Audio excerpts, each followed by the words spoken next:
Sir हे टोक कसे जॉईन करायचे? हे आणि हे आपल्याला याला टोक कशी करायची पट्ट्यामध्ये किंवा याच प्रकारचे इतर शेप्सला कशी करायची हे आपण जाणून घेऊया. तर सगळ्यात पहिल्यांदा तर एक लक्षात घ्यायचं की अंगठ्याची जी रेष येणार आहे आपली ती या रेषेला फॉलो करेल अशा पद्धतीचं करायचंय, करंगळीची नाही. बरोबर? तर ते कसं करायचंय पहा. मी इथून घेतोय न की इथून पुढून. जसा जसा शेप टर्न होतोय तसं मी करतोय आणि इथं जाऊन थांबलो. बरोबर? हो.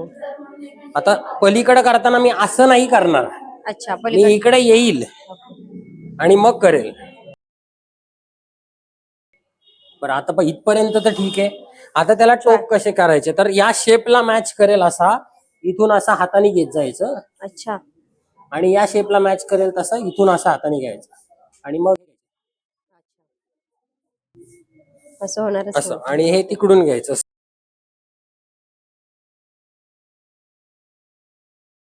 आता चौरसाचं पण करताना मी काय करेल, इथून सुरू केलंय, अंगठ्याची लाईन बरोबर त्याच्यावर थांबलो तिथे. आता सुरुवात करताना इथून. बरोबर आहे? आता मी हाताने असा करेल. अच्छा.